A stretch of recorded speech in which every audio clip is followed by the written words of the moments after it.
মেট্রোর ভেতরের সজ্জায় খুব একটা কোনো ডিফারেন্স নেই, আমাদের কলকাতা মেট্রোর মতোই একই রকম এখানে ডিসপ্লে রয়েছে। শুধু একটা আলাদা দেখছি, জানি না কলকাতাটা আছে কিনা, আমি খেয়াল করিনি। এই এক একটা স্টেশন এলে সেই বাটনটা ইলিমিনেটেড হচ্ছে। এটা মনে হয় কলকাতা মেট্রোতে নেই, জানি না নতুনটায় থাকতে পারে। এই হচ্ছে মেট্রোর অন্ডারগ্রাউন্ড। নিউ দিল্লি থেকে আমরা কুতুব মিনারে পৌঁছলাম ইয়েলো মেট্রো ধরে।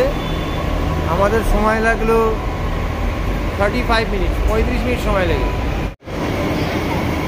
আমরা স্টেশন থেকে বাইরে যাচ্ছি এখন।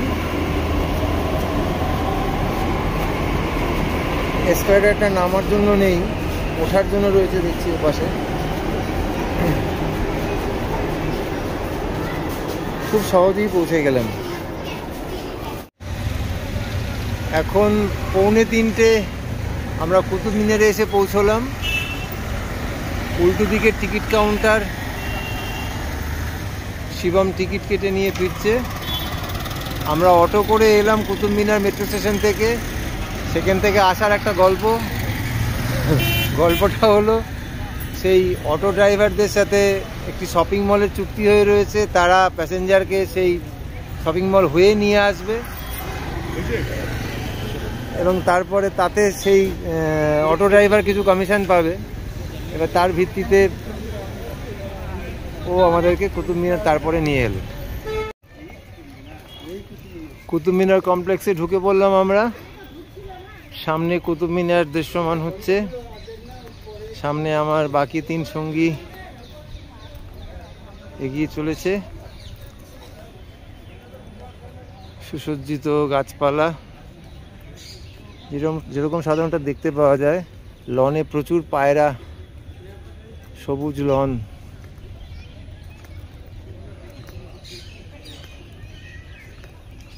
গাছে ফুল হয়ে রয়েছে সাদা। এই ফেন্সিংটা খুব সুন্দর লাগে। সমস্ত স্মৃতিসৌধের কাছাকাছি এই ধরনের ফেন্সিং দেখতে পাওয়া যায়।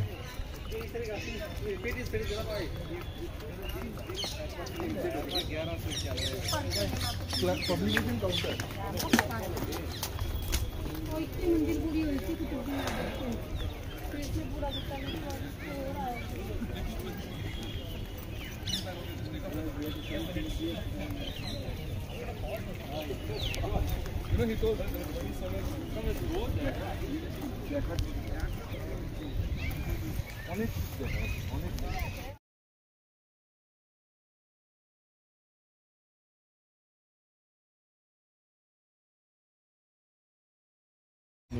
2006 সালে সিসিআরটির সঙ্গে আমি সিসিআরটিতে 1 মাস কাটিয়েছিলাম।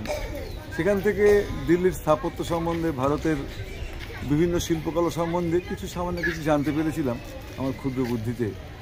তো কুতুব মিনার যখন আমার দেখাতে এনেছিল, এই বিষয়ে অনেক কথা তারা বলেছিলেন, সেখানকার যারা অথরিটি আর কি। এখানে যে এই কারুকার্যগুলো দেখা যাচ্ছে, তার মধ্যে যেগুলো নকশা করা সেগুলো হিন্দু মন্দিরের ভাঙা অংশ, আর যেগুলো লম্বা লম্বা দাগ টানা লাগছে ওগুলো সব অ্যারাবিক স্তোত্র। ওগুলো ওরা খোদাই করে করেছে। আয়াত। মুসলমান ধর্মে তো নকশা টকশা করা বারণ। এই যে যেগুলো নকশা সেগুলো সব হিন্দু মন্দির ভেঙে, কারণ এই সবটাই হিন্দু মন্দির ভেঙে তৈরি করা। কারণ দিল্লির কাছাকাছি কোথাও পাথর পাওয়া যায় না, তাহলে এত পাথর পেলে করতে করে বিভিন্ন হিন্দু মন্দির ভেঙে ভেঙে এটা করেছে। এবার এখানে এই যে পুরো চূড়াটা দেখা যাচ্ছে, এর মধ্যে ফার্স্ট ফ্লোর অনেক, এগুলো 5টা ফ্লোর আছে, 5টা তলা আছে। এর মধ্যে প্রথম 3টে তলা তৈরি করেছিলেন কুতুবউদ্দিন আইবক। যদিও তার জন্যই এটা কুতুব মিনার তা না, তার এক গুরু ছিলেন কুতুবউদ্দিন, তার নামে এটার নাম কুতুব মিনার। বাকি 2টো তলা করেছিলেন ইলতুৎমিশ। সবটাই কুতুবউদ্দিন আইবক করেছিলেন এমনটা নয়। এই হচ্ছে কুতুব মিনারের মোটামুটি ইতিহাস।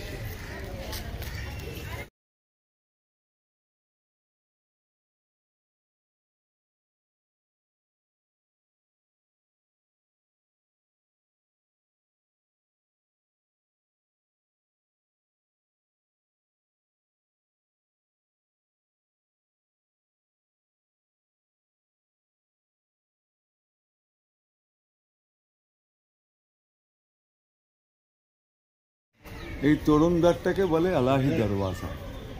দাসবংশের পতনের পর যখন খলজি বংশের শাসন শুরু হলো, তখন আলাউদ্দিন খিলজি, যিনি নিজেকে সর্বেসর্বা মনে করতেন, তো তিনি এই দরজাটা তৈরি করেছিলেন কুতুব মিনার দেখার জন্য। কিন্তু সে কুতুব মিনার এই কুতুব মিনার না, সে কুতুব মিনার মানে তিনি আরেকটা মিনার তৈরির কথা ভেবেছিলেন, সেটা সোজাসুজি, সেটা পরে দেখানো যাবে।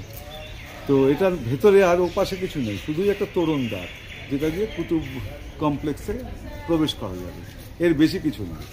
কিন্তু অনেক খরচাপাতি করে তিনি করেছিলেন এটা নিজের মেগালোম্যানিয়া প্রকাশ করার জন্য, যেমন মমতা ব্যানার্জি ম্যানগ্রোভ অরণ্য করতে চাইছেন দার্জিলিং, ওই রকম আর কি অনেকটা।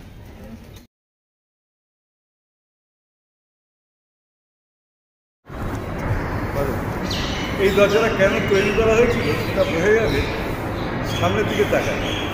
একটা মাটি পাথরের ঢিবি মতো দেখা যাচ্ছে দূরে, ওই ঢিবিটা আলাউদ্দিন খিলজি শুরু করেছিলেন যে কুতুব মিনারের চেয়েও লম্বা একটা আরও সুন্দর মিনার তৈরি করবেন বলে। ওটা হচ্ছে মানে সর্বময় কর্তা বলে নিজেকে যিনি মনে করেন, ঈশ্বরের চেয়েও বড় বলে মনে করেন, যদি মনে মনে মুখে মানেন না, তো তিনি তার অপূর্ণ ইচ্ছের দলিল হচ্ছে ওইটা। ওটা সামনে গিয়ে আমরা পরে দেখব, যাতে ওইটা পুরোপুরি দেখা যায় এখান থেকে, এবং ওটা কুতুব মিনার চেয়ে বেশি আকর্ষণীয় হয়, সেটা বানানোর চেষ্টা করেছিলেন। কিন্তু ওইটুকু করার পরেই তিনি মারা যান। কেননা সবার পরিকল্পনা হচ্ছে, বড় পরিকল্পনা করার একজন লোক আছে, তিনি মেগালোম্যানিয়াকদের বেশি দিন সহ্য করেন। এই দরজাটা কেন তৈরি করা হয়েছিল সেটা বোঝা যাবে সামনের দিকে তাকায়। একটা মাটি পাথরের ঢিবি মতো দেখা যাচ্ছে দূরে, ওই ঢিবিটা আলাউদ্দিন খিলজি শুরু করেছিলেন যে কুতুব মিনারের চেয়েও লম্বা একটা আরও সুন্দর মিনার তৈরি করবেন বলে। ওটা হচ্ছে মানে সর্বময় কর্তা বলে নিজেকে যিনি মনে করেন, ঈশ্বরের চেয়েও বড় বলে মনে করেন, যদি মনে মনে মুখে মানেন না, তো তিনি তার অপূর্ণ ইচ্ছের দলিল হচ্ছে ওইটা। ওটা সামনে গিয়ে আমরা পরে দেখব, যাতে ওইটা পুরোপুরি দেখা যায় এখান থেকে, এবং ওটা কুতুব মিনার চেয়ে বেশি আকর্ষণীয় হয়, সেটা বানানোর চেষ্টা করেছিলেন। কিন্তু ওইটুকু করার পরেই তিনি মারা যান। কেননা সবার পরিকল্পনা হচ্ছে, বড় পরিকল্পনা করার একজন লোক আছে, তিনি মেগালোম্যানিয়াকদের বেশি দিন সহ্য করেন।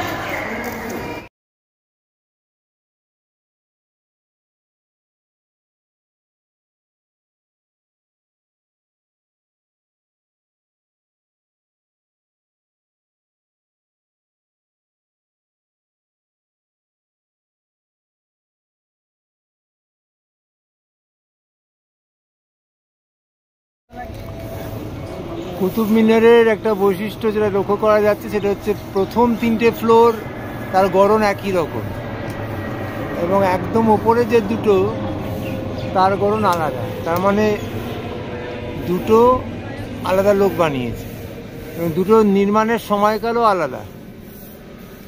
একটা বানিয়েছিল কুতুবউদ্দিন আইবক, নিচে 3টে, আর ওপরটা ইলতুৎমিশ। এই হচ্ছে গল্প।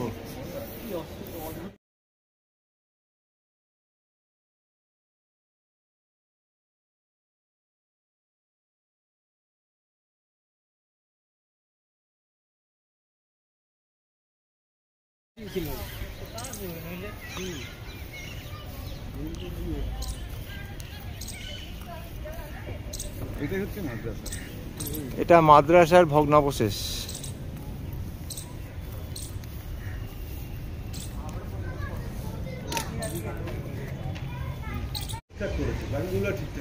হ্যাঁ, ভেতরের গাঁথনিটা দেখতে পাওয়া যাচ্ছে, পাথরগুলো অসমান বসিয়ে কোনো রকমের চুন সুরকির মশলা দিয়ে বসিয়ে দিয়েছে।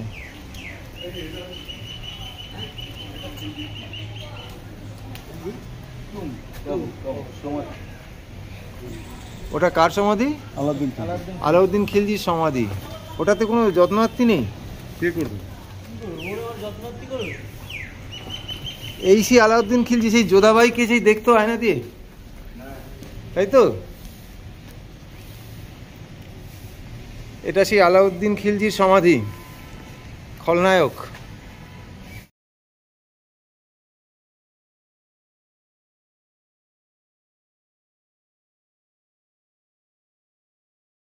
আমরা যে কেউ কোনো মুসলমান ভাইকে একটু লক্ষ্য করলে দেখব, তিনি যে নামাজ পড়েন, তিনি পশ্চিম দিকে মুখ করে নামাজ পড়েন। তো প্রশ্ন আসতে পারে কেন? তার কারণ হচ্ছে আমাদের দেশের সাপেক্ষে মক্কা পশ্চিম দিকে, সেই জন্য ওটা পবিত্র দিক, সেই জন্য ওদিকে তাকিয়েই আমাদের মুসলমান ভাইরা নামাজ পড়ে। এই জায়গাটা পুরোটাই মাদ্রাসা, এবং মাদ্রাসার প্রতিটা কুঠুরি, প্রতিটা ঘরের পশ্চিম দিকের দেয়ালটায় কোনো ফাঁক নেই, কোনো দরজা নেই, কিচ্ছু নেই। তার কারণ এগুলো হচ্ছে সেই পবিত্র দেয়াল, যে দেয়ালকে কেন্দ্র করে তাদের নামাজ পড়া, তাদের পড়াশোনা সব কিছু হবে। একে কিবলা ওয়াল বলে। এই যে পুরো স্ট্রাকচারটা দেখা যাচ্ছে একদম এখান থেকে শুরু করে, আমার ডান দিক থেকে শুরু করে গোল হয়ে ঘুরে সামনে পর্যন্ত গেছে, এই পুরোটাই ছিল মাদ্রাসা। এর যে করিডরগুলো, সেগুলোতে ছেলেরা পড়াশোনা শিখতো। মেয়েদের তো পড়াশোনা শেখার চল ছিল না ওদের মধ্যে। এত উঁচু হওয়ার কারণ কি? এটা তোরণদ্বার, যেহেতু এটা পশ্চিম দিক, সেহেতু এই দিকটাতেই পশ্চিম পবিত্র তোরণ আর কি। এবার এখান দিয়ে চারপাশ দিয়ে ছেলেরা ছড়িয়ে পড়তো, বসতো। মজার জিনিসটা দেখা যাবে কাছে গেলে, প্রতিটা কনস্ট্রাকশনের যে পিলারগুলো, সেগুলো সব নানাবিধ কারুকার্য করা, যেগুলো সব হিন্দু মন্দিরের কারুকার্য, এমনকি পদ্ম ফুল টুলও আছে। তো তার মানে স্পষ্টই বোঝা যায় যে হিন্দু মন্দির যথেচ্ছভাবে ভেঙে এগুলো তৈরি করা হয়েছে।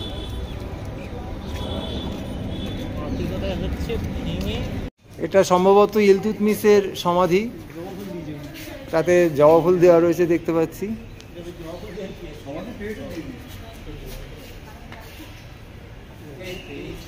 তো এই দেওয়ালের কাজকর্মগুলো ভালো করে লক্ষ্য করলে দেখতে পাওয়া যাবে অধিকাংশ হিন্দু মন্দিরের কাজকর্ম, এবং মাঝে মাঝে কিছু জায়গায় আয়াত লেখা রয়েছে।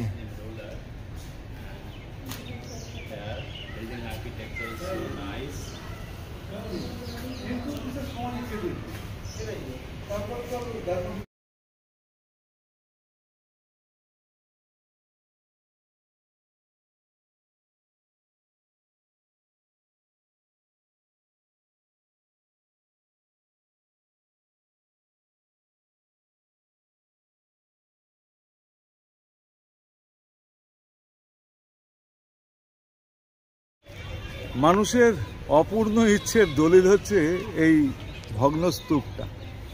আলাউদ্দিন খলজি সেই সময়ের সবচেয়ে শক্তিমান শাসক ভারতের, তিনি ঠিক করেছিলেন যে কুতুব মিনারের চেয়ে উঁচু আরও সুদৃশ্য একটা মিনার তিনি তৈরি করবেন, এবং সেটাকে যাতে সোজাসুজি দেখা যায় কুতুব মিনারকে এড়িয়ে, সেজন্য ওটা ঠিক সমানভাবে একটা দরজা তৈরি করেছিলেন, যার কথা আগেই বলেছি, আলাহি দরওয়াজা বলা হয় যাকে।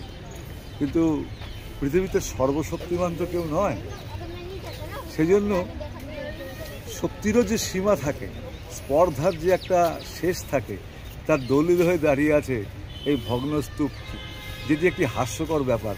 এর ইঞ্জিনিয়ারিংটাও হাস্যকর, কেননা এই বেসে কোনোদিনই কুতুব মিনারের চেয়ে বড় মিনার তৈরি করা সম্ভব ছিল না। আগাগোড়াই ত্রুটিতে ভরা এক আত্মম্ভরী মানুষের অহেতুক দম্ভের অর্থহীন প্রকাশ।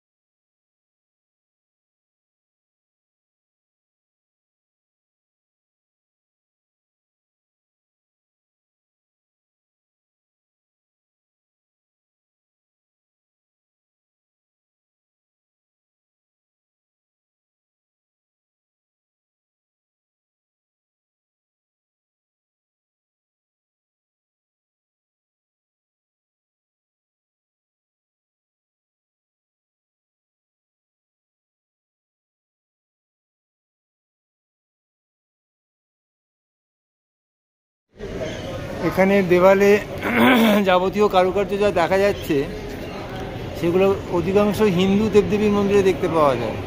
এখানে যক্ষিণীর মূর্তি, এখানে হনুমানের মূর্তি, আরও চারিদিকে সমস্ত যা কারুকাজ, সেগুলো হিন্দু মন্দিরেই দেখতে পাওয়া যায়।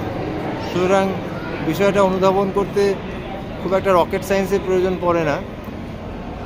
যাই হোক, এগুলো ঘটেছে, এটাই ইতিহাস।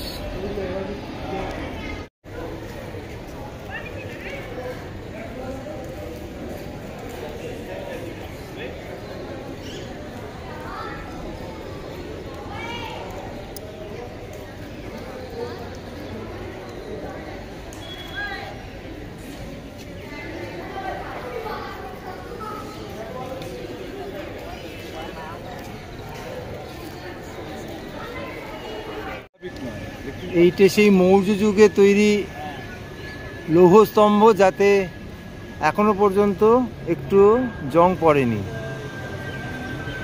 যেটা অত্যন্ত আশ্চর্যের বিষয়। এর গায়ে বেশ কিছু লিপি দেখতে পাওয়া যাচ্ছে।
কুতুব মিনার থেকে ফেরার পথে দিল্লি মেট্রোতে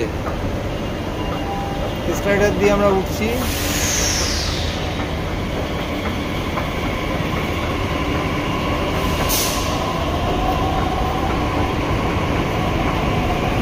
একটা গাড়ি বেরিয়ে গেল, জানি না সেটা আমাদের কোনো কাজের ছিল কিনা। এই হচ্ছে Qutub Minar station, metro station.